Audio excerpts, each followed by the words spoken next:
मेरे साथ हैं मारूफ सिंगर और बेशुमार कौमी अवार्ड्स भी इनको मिले, फ़ाखिर।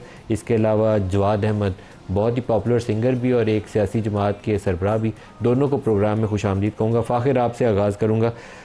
यौम आज़ादी के मौके के ऊपर आपका क्या तज्ज़िया है कि क्या खोया और क्या पाया? जी, अस्सलाम वालेकुम मलिक साहब, अस्सलाम वालेकुम जवाद। पूरी कौम को बहुत बहुत यौम आज़ादी मुबारक हो। पूरी कौम को यौम आज़ादी मुबारक हो with all the flaws and all the imperfections. ये जो मुल्क है ये हमारी जान का टुकड़ा है और ये कौम हमारी जान का टुकड़ा है। हमारी कौम ये हमारी फैमिली है। We are one big family Pakistanis. दुनिया में जहाँ कहीं भी हों अच्छा लगता है। जी, मैं कोई मुफक्कर और दानिश्वर तो हूँ नहीं, लेकिन मुझे लगता है कि हमारी मुनाफ़क़त जो है हमारी, वो हमें ले डूबी है। हम मुनाफ़क़त बहुत करते हैं।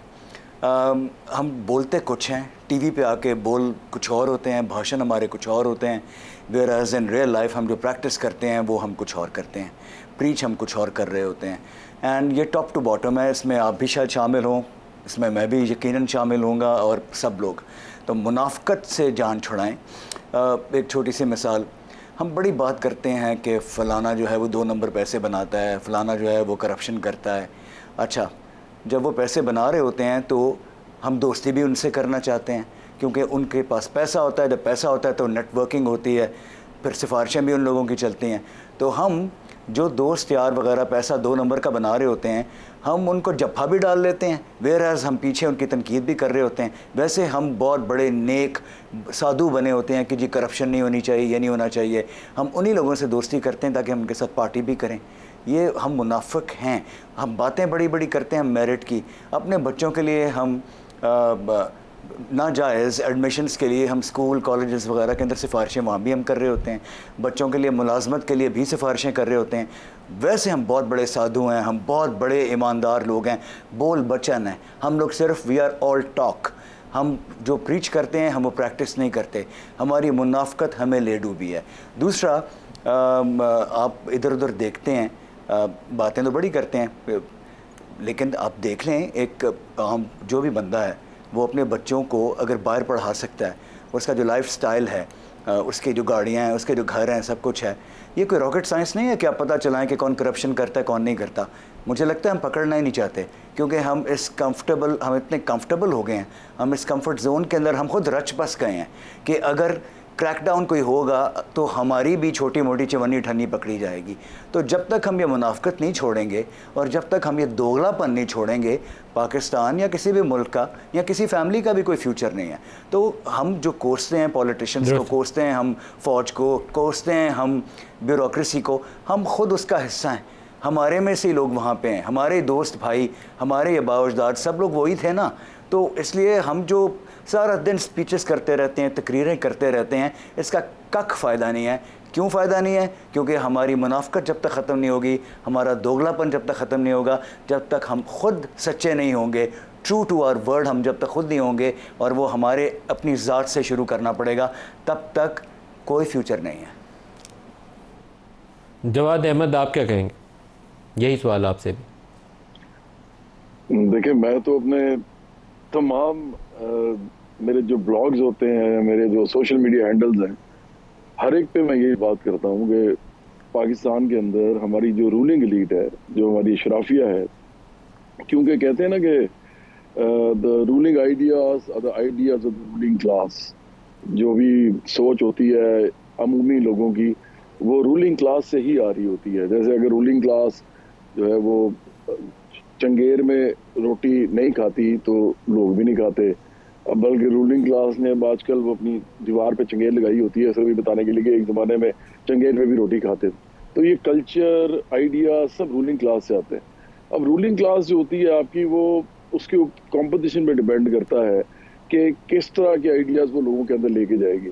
अगर आपकी रूलिंग क्लास जो है वो बहुत बड़े बड़े दौलतमंद सरमायादार जागीरदार माफियाज हैं, और वो जिन तरीकों से पैसा बना रहे हैं एक ऐसे थर्ड वर्ल्ड कंट्री में जहाँ पे एक बड़ा ही फ्रैक्चर्ड किस्म का कैपिटलिज्म है, ऐसा कैपिटलिज्म जो कि आम लोगों को कुछ नहीं दे पा रहा और सिर्फ चंद लोग जो है उनके हाथों में दौलत सारी जमा हो रही है, तो फिर वो लोग जो है वो उनके अंदर करप्शन तो होती ही है, क्योंकि वो कानूनी और गैर कानूनी दोनों तरीकों से पैसा बना रहे होते हैं। क्रोनी कैपिटलिज्म होता है, मतलब वो पाकिस्तान के अंदर एमनेस्टी भी लेके आते हैं, वो प्ली बार्गेन भी करते हैं, वो SROs जिसको स्टैट्यूटरी रेगुलेटरी ऑर्डिनेंस कहते हैं वो भी लेके आते हैं, उसके अलावा कर्जे माफ कराते हैं, फिर कर्जे बड़े बड़े लेते भी हैं। ये सारा कुछ वो कर रहे होते हैं। तो ये कानूनी उसके अंदर आता है। ये मतलब इसको हम कहते हैं जी ये तो कानूनी बातें हैं जी, सब लोग कर रहे हैं। तो क्योंकि ये बना रहे हैं कानून और ये इम्प्लीमेंट कर रहे हैं। दूसरा तरीका फिर गैर कानूनी है, उसमें भी ये होता है, ये पकड़े नहीं जाते, अकाउंटेबिलिटी इनकी होती कोई नहीं है। तो रूलिंग क्लास आपकी जो है ना वो एंजॉय कर रही है, जब से पाकिस्तान बना है ये एंजॉय कर रहे हैं। और 1951 में एक्चुअली मसूद खदरपोश ने एक किताब लिखी थी, नोट ऑफ डिसेंट, और मतलब डिसेंट जो जिसको हम कहते हैं कि एक दूसरे के साथ इख्तलाफ करना। तो उन्होंने उसमें लिखा था कि 1951 में जो पंजाब की सिंध की असेंबली थी उसके अंदर 90% जागीरदार थे। इसी तरह 1953 में जो पंजाब की असेंबली थी उसके अंदर 80% जागीरदार थे। और यही कंपटीशन जो है आहिस्ता आहिस्ता बदलती बदलती सरमायादारों में फिर चली गई, फिर वो माफियाज में चली गई, लैंड ओनर्स में चली गई। हर किस्म के लोग आपको इधर मौजूद मिलेंगे और उनमें कुछ मौका परस्त मिडिल क्लास के लोग भी होते हैं। जब कंपटीशन पूरी बड़ी पार्टी की जो है वो इन्हीं लोगों पे मुश्तमिल हो ना, तो मिडिल क्लास के लोग उसको चेंज नहीं कर सकते जाके, बल्कि उनके रंग में रंग जाते हैं। जैसे बचपन में कहते हैं ना बच्चे को कि अच्छी कंपनी में बैठो, क्योंकि तुम अकेले उसको ठीक नहीं कर सकोगे जो बुरी कंपनी होगी। हाँ, अच्छी कंपनी तुम्हें ठीक कर लेगी, एक इंसान ठीक हो सकता है ज्यादा लोगों के साथ। ज्यादा लोग जो है वो बुरे हों तो वो बुरा कर देते हैं उस इंसान को। तो ये हालात पाकिस्तान के इस वक्त है। इसीलिए देखें नदीम मलिक साहब, मैं समझता हूँ कि पाकिस्तान के अंदर अगर आइडियाज जो कि फाखिर अभी कह रहे थे और बिल्कुल ठीक कह रहे थे, देखें मुनाफिकत तो बहुत ज्यादा है ना। मैं तो हर जगह भी ये बोलता हूँ, हर वक्त बोलता हूँ, रूलिंग क्लास से बड़ी मुनाफिकत कोई नहीं करता। और फिर वो ट्रिकल डाउन होती है, नीचे की तरफ जाती है। इधर इधर पैसा, इधर रिसोर्सेज, इधर रोटी ट्रिकल डाउन नहीं होती, इधर करप्शन ट्रिकल डाउन होती है। नहीं, लेकिन जवाद फाखिर ने जो बात कही है उसने कहा है कि कौम के अंदर मुनाफिकत बहुत ज़्यादा है। उसकी आपको मैं एक मिसाल ये दे सकता हूँ कि रमज़ान के महीने में वो रेडी पे कोई माल्टे रख के बेचने वाला हो तो वो भी उसकी कीमत अगर वैसे दिनों में 10 रुपये हो ना उस लीमू की या माल्टे की, तो वो रोज़ों के महीने में उसको 25 रुपये का बेचना शुरू कर देता है। आपको बरतानिया में चले जाएं तो आप क्रिसमस की आपको या ईद की भी, इवन आप तो रोज़ों के महीने में भी वो लंदन के अंदर वो सेल लगाने लग गए हैं। लेकिन पाकिस्तान में नहीं, हम ये काम करते हैं, हम उसके डबल रेट चार्ज करने लग जाते हैं। आप ये तो लोएस्ट लेवल है ना रेडी वाला। शुगर के चले जाएं, शुगर की जैसे ही कीमतें गिरती हैं तो शुगर वाली कमेटी बैठती है, वो कहती है इसको एक्सपोर्ट करो, नुकसान हो रहा है बड़ा। किसी और कमोडिटी के ऊपर नहीं बैठते। शुगर प्लेयर सारे क्योंकि हुकूमत में वो सारे इकट्ठे हो जाते हैं। पावर सेक्टर में जितनी हुकूमतें आ जाए, जो मर्जी पार्टी आ जाए, does not matter, it's Tehreek Insaf और पीपल्स पार्टी या नून लीग, सब एक पावर प्लांट लेके बैठे होते हैं, वो अंदर आते हैं, वो अपने मफादात का तहफ़्फ़ुज़ करते हैं। तो टॉप टू बॉटम हमारे अंदर कुछ खराबियाँ ज़्यादा नहीं पैदा हो गई एज ए नेशन। देख, मैं तो ये समझता हूँ कि जो बात आपने की है ना, इसके अंदर दो पहलू थे। एक रूलिंग क्लास जिसके अंदर इन्वॉल्व होती है। रूलिंग क्लास में मैं कहता हूँ हुक्मरान तबका, तो उसमें सिर्फ सियासतदान नहीं आते, उसमें वो तमाम लोग आते हैं जिनका पैसा इन्वेस्ट होता है और उसके बाद वो प्रॉफिटेरिंग करते हैं और वो सियासतदानों के पीछे खड़े होते हैं। इनके बहुत बड़े बड़ी लॉबीज होती हैं, ये सब लोग एक दूसरे के साथ होते हैं। मतलब अगर पाकिस्तान के, मैं नाम नहीं लेता, कोई बहुत बड़े सरमायादार अगर हैं तो उनको नवाज शरीफ भी चाहिए है, उनको आसिफ जरदारी भी चाहिए, उनको इमरान खान भी चाहिए, उन्होंने पैसा बनाना है। तो वो जो कानून बना रहे हैं ये तीनों लोग, जो ये तीनों पार्टीज बना रही हैं, वो उन साहब के हक में बना रही हैं। ये जो ठेले वाला है उसके हक में नहीं बना रही। ठेले वाला क्या करता है, वो देखता है कि मेरे पास तो कुछ है ही नहीं, मैं ये करप्शन करते हैं ये लोग, इतनी बड़ी गाड़ियों में फिर रहे हैं, बड़े बड़े घर हैं, तो मैं भी फिर क्या करूं, मैंने भी बच्चे पालने हैं, स्कूल तो मेरे बच्चे अच्छे स्कूल में जाते नहीं है। तो वो फिर ट्रिकल डाउन करता है ना। मैं ये कह रहा हूं कि देखें, अगर आपने इस मुल्क को बदलना है ना, तो आपको इनकी पार्लियामेंट के अंदर कॉम्पिटिशन बदलनी पड़ेगी। जो लोग वहां पे मौजूद हैं इस वक्त, अगर ये लोग बैठे रहेंगे, जागीरदार सरमायादार माफियाज बैठे रहेंगे, आप जो मर्जी कर लें। अच्छा, फिर आर्मी देखें, बार बार लोग मुझे कहते हैं कि जी देखें जी पाकिस्तान की जो फौज है ना, इसको सियासत में नहीं आना चाहिए। मैं तो कहता हूं कि हम तो प्रिंसिपली समझते हैं नहीं आना चाहिए, बिल्कुल नहीं होना चाहिए उनका कोई किरदार। लेकिन आप मुझे एक बात बताएं, इस मुल्क के अंदर आर्मी कब आई है? जब ये स्टार्ट हुआ है मामला, ये 1954 से स्टार्ट हुआ है और वहां से लेके आज तक चल रहा है। 1956 में करारदाद मकासद आती है, उसके बाद फिर अब फौज जो है वो उसका थोड़ा बहुत ज्यादा अमल दखल होता है, फिर यूब खान आ जाते हैं थोड़े अर्से के बाद और आहिस्ता आहिस्ता वो शरायत कर जाती है। और उसकी वजह क्या है, उनको भी पता है उनको भी पता है कि ये जो रूलिंग क्लास है क्या है, और वो उसमें उसका फिर वो भी हिस्सा बन गए। अब मुझे नहीं पता, अब ये इससे सबक सीखेंगे मिडिल क्लास के लोग होते हैं ना, ये जो फौज में ज्यादातर लोग मिडिल क्लास से होते हैं, लोअर मिडिल क्लास, और स्पाइयों की कॉम्पिटिशन जो होती है वो होते हैं वर्किंग क्लास से भी होते हैं, गांव देहातों से भी होते हैं। ये सब लोग लीड के नहीं हैं। बहुत कम आपको ऐसे कोई जनरल्स मिलेंगे जो कि लीड से आए हुए हैं, या जिनके बाप दादा जनरल थे और उन्होंने बहुत पैसा बनाया और उनके बच्चे आर्मी में हैं। ज्यादातर ये मिडिल क्लास से लोग हैं। अब वो जब देखते हैं कि यार ये तो मुल्क, उनके पास फाइल्स पड़ी होती है ना, उनके पास किसकी फाइल नहीं है? देखिए ना, पूरी दुनिया में एजेंसीज जो होती हैं उनके पास लोगों की फाइल्स होती हैं कि क्या कर रहे हैं। तो जब उनके पास भी पड़ी होती है, जब आप उनको आंखें दिखाते हैं, जब यही रूलिंग क्लास उनको आंखें दिखाती है, तो वो एक टसल क्रिएट हो जाती है। क्योंकि कोई ईमानदार लोग तो उनको नजर नहीं ना आते, ये जो सियासतदान है वो वाले।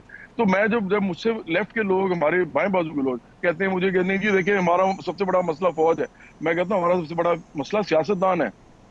सियासतदान है उसी क्लास से सारे, और इसीलिए बराबरी पार्टी बनाई थी ना।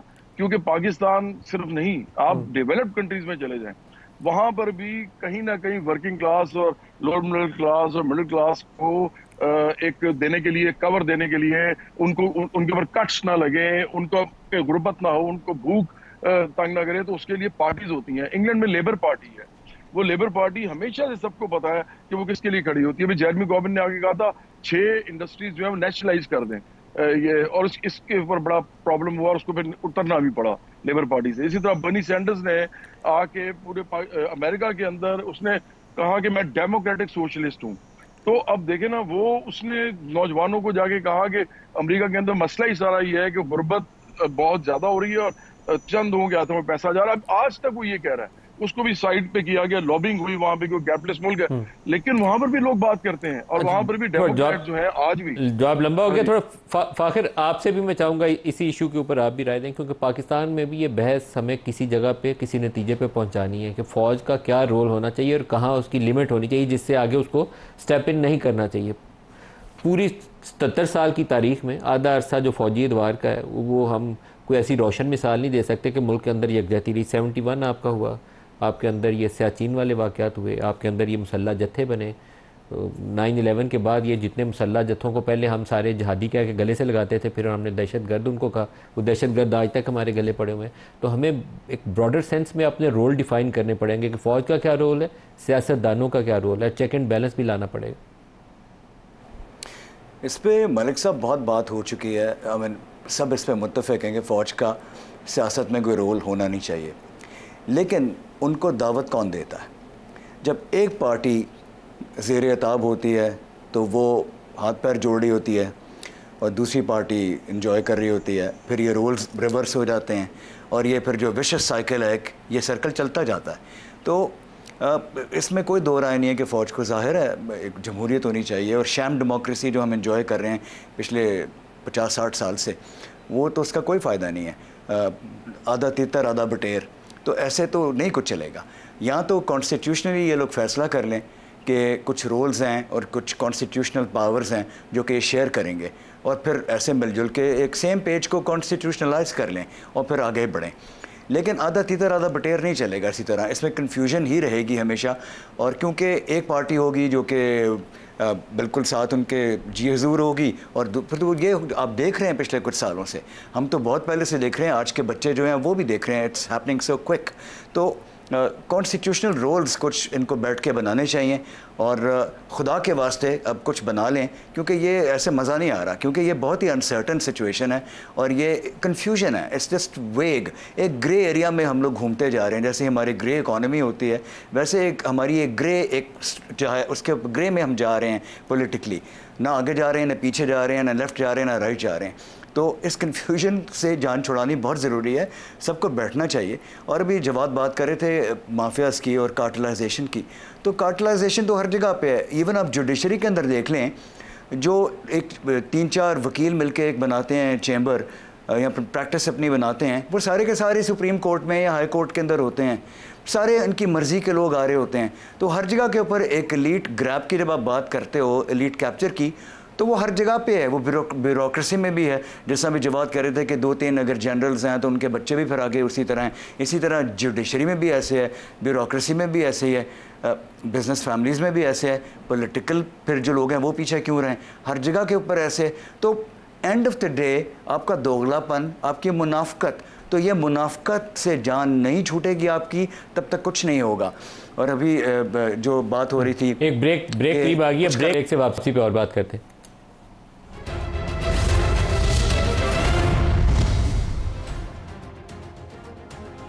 प्रोग्राम में दोबारा खुशामदीद कहते हैं। यौम आज़ादी के हवाले से एक तकरीब में आर्मी चीफ़ ने ख़िताब करते हुए ये जो डिजिटल दहशतगर्दी है उसका दोबारा तज़किरा किया। अब मेरे ज़हन में दोबारा फिर वो सवालात कुछ ऐसे आते हैं जिसका जवाब हमें ढूंढ के आइंदा के लिए कम से कम माजी की कोताहियों से सबक सीखते हुए बेहतर राह अपनानी चाहिए।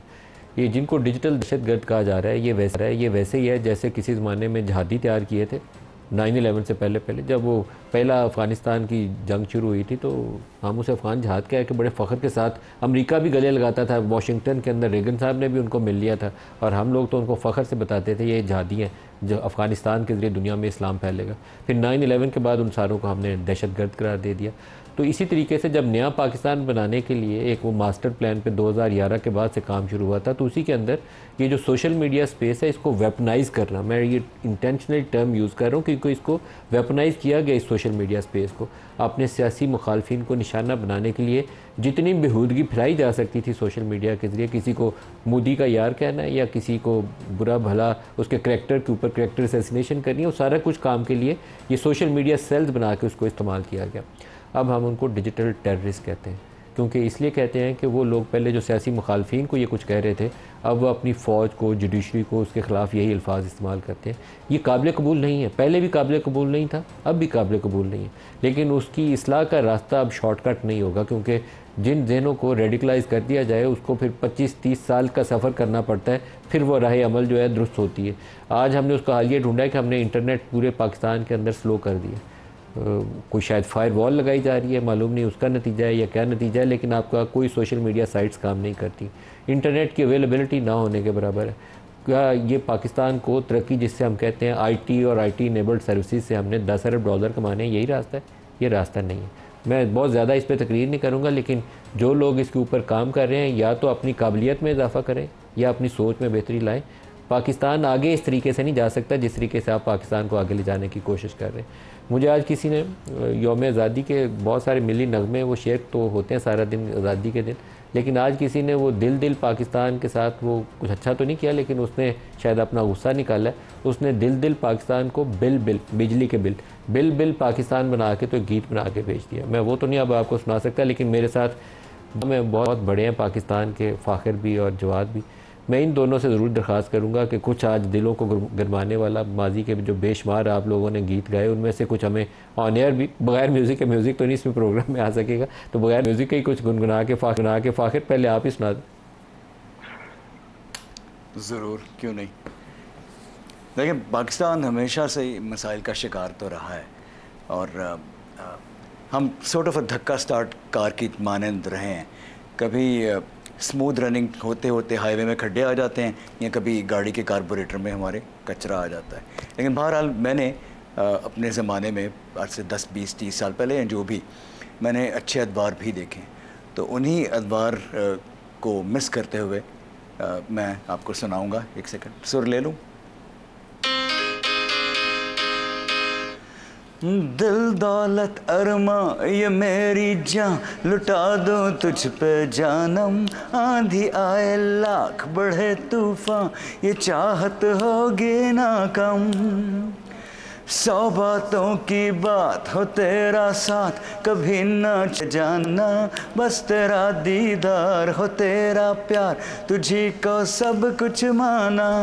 तेरियां हवावां विच ठंडियां ने छावां विच रहना सदा, हो तेरे बिना दिल न लगे, तेरे बिना दिल न लगे, दिल दीवाना तेरे लिए,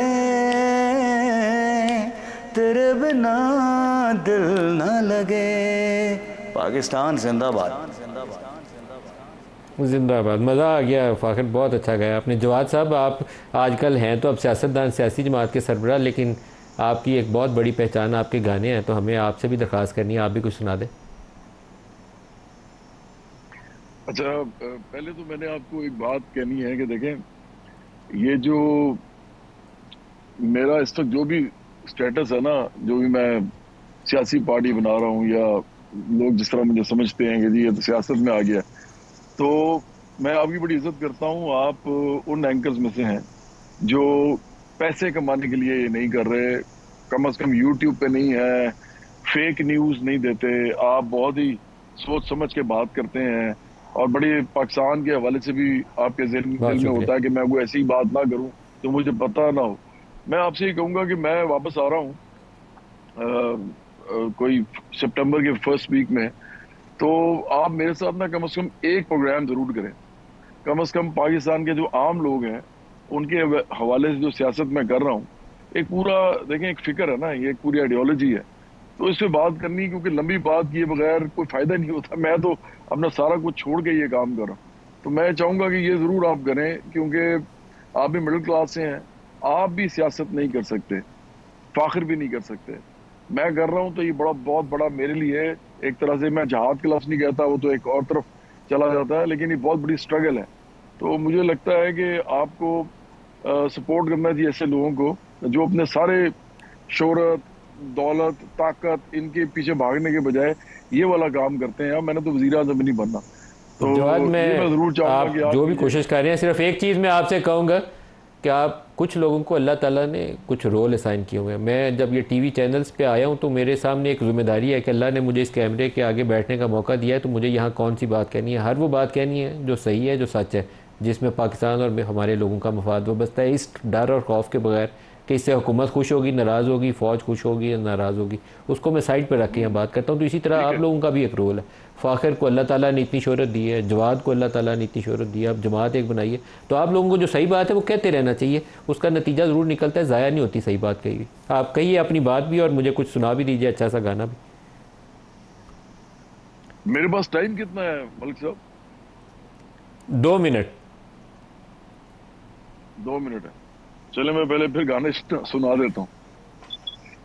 ये मैंने अभी जी रिसेंटली किया है, ये दोबारा इसको पाकिस्तान के लिए किया है। इस वक्त जो हालात हैं उसको सामने रख के किया है कि हर तरफ लड़ाई हो रही है, बलोचिस्तान में, पख्तूनख्वा में, फजूल में लोग जो हैं वो पाकिस्तान की बात नहीं कर रहे, इसी तरह मजहबी मामला इसमें डाले जा रहे हैं, तो मैं इसलिए ये गाना किया।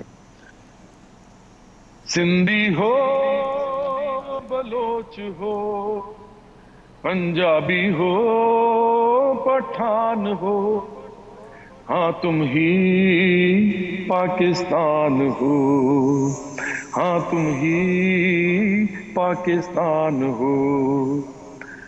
भूल के कौमें, भूल के जातें, करनी है हमें प्यार की बातें, हम सबको अब सच करनी है, कुर्बानी ईसार की बातें। मुहाजिर हो, पहाड़ी हो, सुन्नी हो, शियान हो, हाँ तुम ही पाकिस्तान हो, हाँ तुम ही पाकिस्तान हो।